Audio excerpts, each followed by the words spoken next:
கிறிஸ்துவுக்குள் பிரியமானவர்களே, இந்த நாளுக்கான மாலை நேரம் அண்ணா அப்போஸ்தலனாகிய பவுல் ரோமருக்கு எழுதின நிருபம் 11வது அதிகாரம் 32வது வசனம். ரோமர் 11:32, ரோமன்ஸ் 11:32. எல்லார் மேலும் இரக்கமாய் இருக்கத்தக்கதாக தேவன் எல்லாரையும் கீழ்ப்படியாமைக்குள்ளே அடைத்து போட்டார். இப்போ அப்போஸ்தலனாகிய பவுல் ஒரு ஒரு கடைசியாக முடிக்கும்போது என்ன சொல்லி முடிக்கிறாரு?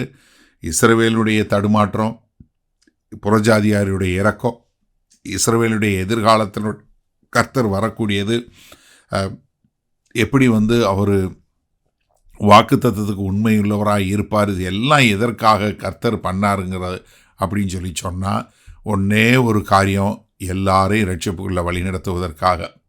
எல்லாரையும் என்ன பண்ணார்? எல்லாரையும் கீழ்ப்படியாமைக்குள்ளாக அடைத்து போட்டார். எதுக்காக? அவர்கள் எல்லோரும், ஏன்னா நீங்கள் ரோமர் 1வது அதிகாரம் 24வது வசனம், 26வது வசனம், 28வது வசனம் 3 பார்க்கணும். கர்த்தர் காட் கேவ் தம் அப் அப்படிங்கிற காரியத்தை நம்ம பார்க்குறோம். அவங்க ஒப்பு கொடுத்தார். இங்கே எல்லாரும் சொல்லுது யாரை? யூதர்களையும் புறஜாதியாரையும். என்ன காரணம்? எல்லாருக்கும் இரக்கத்தை காட்டக்கூடியதாக. இந்த நோக்கம் ரொம்ப தெளிவாக இருக்குதா? இந்த நோக்கம் என்ன? எல்லாருக்கும் தேவனுடைய இரக்கம் போய் சேர வேண்டும் என்பதற்காகத்தான். பவுலுங்க உலகத்தில் இருக்க எல்லாரும் ரட்சிக்கப்படுவாங்க அப்படின்னு சொல்லலை. அதாவது என்னென்னா, யூதர் புறஜாதியார் இல்லை வித்தியாசம் இல்லாமல் எல்லாருமே வரக்கூடிய மக்களா. அப்போ இரக்கம் யாருக்கெல்லாம் கொடுக்கப்படுது? அதாவது கீழ்ப்படியாமையில் உள்ள புறஜாதியாருக்கு, கீழ்ப்படியாமையில் உள்ள இஸ்ரவேல் தேச மக்களுக்கு.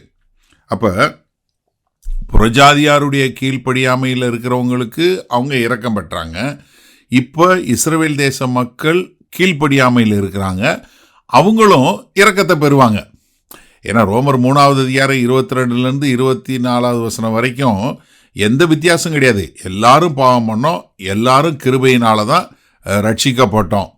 ரோமர் 10:12 பார்க்கும்போது ஒரே தேவன் தான், அவர் எல்லாருக்கும் இரக்கத்தில் ஐஸ்வர்யம் உள்ளவராய் ரட்சிக்கக்கூடியவராய் இருக்கிறார். நாம் எல்லாருமே இரக்கத்தினால தான் ரட்சிக்கப்பட்டோம் என்று சொல்லக்கூடியதா. அப்போ தேவனுடைய மீட்பின் திட்டத்தில் இங்கே உள்ள காரியத்தை என்ன சொல்கிறாரு?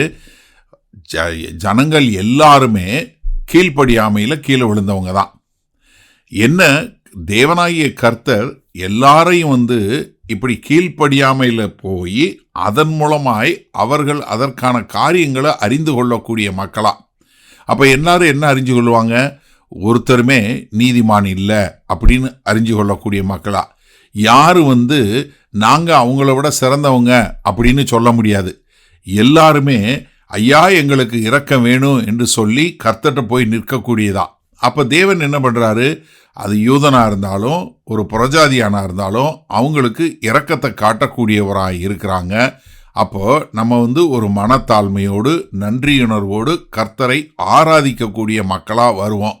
அதனால தான் இதை சொல்லி முடித்த உடனே அப்போஸ்தலனாகிய பவுலால் தாங்கி கொள்ள முடியல.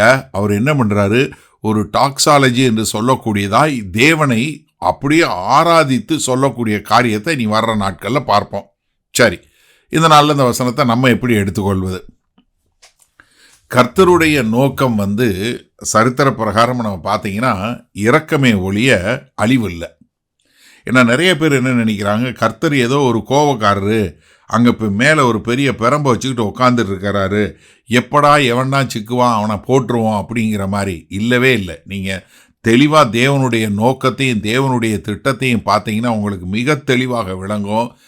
தேவன் என்ன எப்படியாவது தன்னுடைய இரக்கத்தை காட்ட வேண்டும் என்று விரும்பக்கூடியவராய், அது யூதனாக இருந்தாலும் சரி புறஜாதியாக இருந்தாலும் சரி, எல்லாருமே கீழ்ப்படியாமைகளோட உள்ளவங்க தான். எல்லாருக்குமே தேவை என்ன? கர்த்தருடைய இரக்கம், கர்த்தருடைய கிருபை.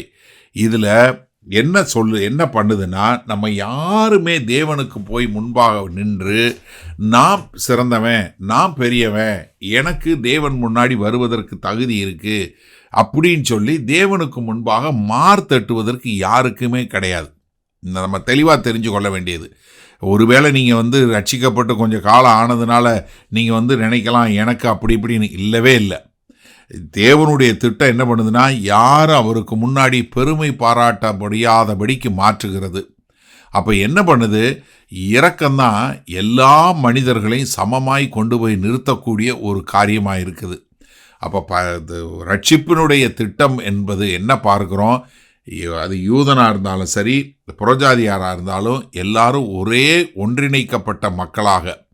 அப்போ கர்த்தருடைய ஏக சக்கராதிபதியும் மனுஷனுடைய ஒரு பொறுப்பும் ரெண்டும் எங்கே சந்திக்குது? இரக்கம் என்கிறதுல சந்திக்கக்கூடிய ஒரு காரியமாக இருக்குது. அதனால் எனக்கு அருமையானவர்களே, கர்த்தருக்கு முன்பாக நம்ம யாருமே பெருமை பாராட்டாதபடிக்கு தேவனுடைய இரக்கம் எல்லாருக்கும் கிடைக்கக்கூடியதாய் இருக்கிறது.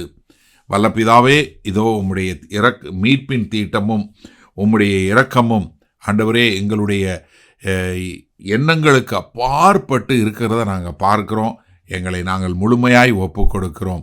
மீட்பரும் இரட்சகருமாகிய இயேசு கிறிஸ்துவின் மூலம் பிதாவே, ஆமேன்.